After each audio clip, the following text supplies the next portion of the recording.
Right, I was hoping to wash the car and perhaps do some clay barring, but it's that windy. Not only will I be washing this car, I'll be washing every single car in the entire street with the way the wind's blowing. So I thought what I'd do is let's just go for a drive. So after all, being the ultimate driving machine, this is what they was built for. So I'm going to go for a drive, have a bit of a chat, talk about what I think about the 528. Now, as I mentioned before, I've been lusting after these things since my brother had one as a company car back in 1997. That was a silver 528 ISC automatic, black leather, and then to me that seemed to be probably one of the best made cars and best driving cars I've ever been in. Now, it's no surprise, bit of a BMW nut, and again I'll blame my brother for that, so thanks bruv. Had some very nice late 80s 325 Sport, and then when the new Model 3 series came out, a nice coupe 316 and a 325. Now, being a young lad at the time in the early 90s, insurance was nuts as people were nicking cars left, right and centre, and I seemed to be, for whatever reason, a bit of a Vauxhall man, so I had a couple of brace of Mark II Cavaliers, Astra Sport. But it wasn't probably until way into the new millennium that I managed to get myself into a BMW. My first BMW was a RH 323 Touring, which was a cracking piece of kit, surprisingly rapid actually, and yeah, I wouldn't dismiss a 323. Now, this is the same vintage 1998 RH 528, and it drives pretty much how I remember them drive my brothers. I've owned a couple of these before. One was an automatic, and that was a 528 and a manual 525. But I think the one thing that really strikes me is how comfortable these cars are. And I've had a 2013 520D, which I put about 50,000 miles on, which is the consummate, that model is the consummate motorway muncher, but this car just rides so much smoother, and that's a lot of that is down to the big balloon tyres. And when these came out, the 16-inch wheels were an upgrade, and you know, 16-inch wheels, they were big then. Not now. You'll struggle to find anything, I would imagine, other than a bottom of the range Super Mini that's got 16-inch alloy wheels on.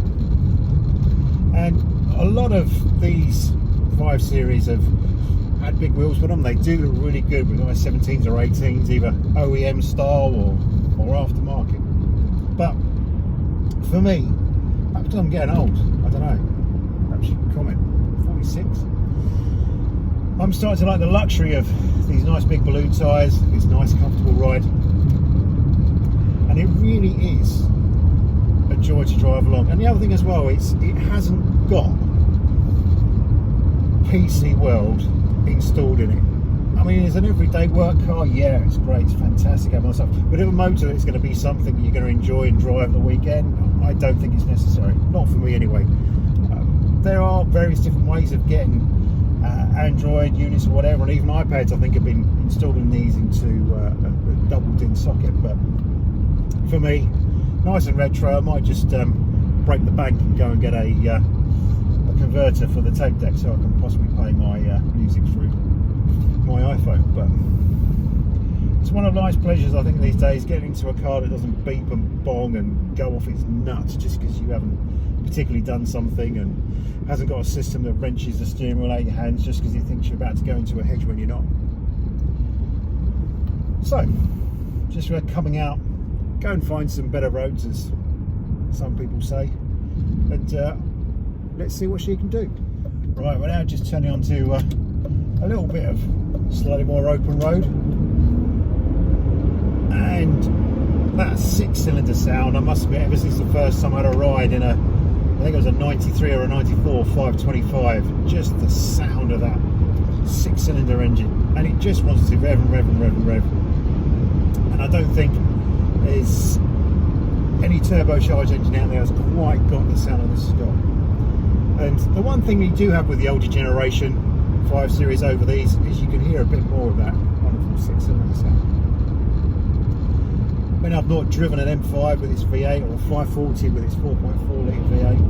I'm sure that sounds very good, but for me, I think it is a 6-cylinder sound. And up until recently, we did have a E46 M3 in the fleet, and that was a convertible with the top down, giving that the beans, especially in the tunnel. That was something to enjoy. And we did some long trips on that, and this car gives you the same sort of feel that I think I could jump into this and drive quite a way down deep into France. We're going to stop off in Le Mans, obviously, to go and see the very good museum there. But it just is a quality item. There are a few little odd shakes and odd noises it's making, but this is cracking on now. This is an old motor, so you've got to expect that sort of thing. And I think the one thing that surprises you now is this isn't a particularly big car these days. You look at a 5 Series now, that is a big motor, and oh, that's just, yes, thank you very much. 6 cylinders, please. But I must admit, I do like a nice 3-cylinder as well. Not in this, but in the more modern cars, I think a 3-cylinder has got a nice little thump to it. This car does surprise some of the more modern stuff. I mean, it's 0 to 60 time in 7.5 seconds, so you've got a lot of kit these days which is as quick as that. Polos, Fiestas and all sorts of stuff. But they just don't have the ambience that this has in the cabin. I mean, the build quality of the cabin of these cars, if you have not had a go in one, I suggest you do, and you'll see what everybody is going on about. The actual quality of the thought that's gone into these things. Everything feels like it's going to last. Don't get me wrong, there are a lot of these things in these cars now, they're 20, 25 years old, that don't last, and that is one of the things. If you go and do buy a car, like I have, this was £1,500, you buy a car and you are going to have to put some money into it to keep it going. Things will go wrong. I think that's possibly a discussion for another video, but it does make me laugh when you see people, oh, I've just bought this 3 Series for £1,000 and I've had to spend 500 quid on it. No shit, Sherlock. You will do. You will have to, because stuff wears out. You know, you say, oh, it's not very reliable. It's not unreliable per se. It's just old, just an old car. And like anything as you go, and you have to spend some money on it. You know, there's probably lots of us have had to spend money on ourselves. You know, new eyes, new teeth, perhaps a bit of a tan. But these cars, if you look after them, they do keep going. And if you look at a Mondeo from a similar age, a 98 Mondeo, that's going to feel like it was made out of crisp packets. Don't get me wrong, I've had them on Mondeos, company cars, and love them. Cracking cars. But they just haven't got the interior plastic quality that these cars have. So anyway, hopefully it's given a bit of an idea on what these are like to drive. This has been our first in-car video, so it'll be interesting to see how it turns out. So take it steady, please.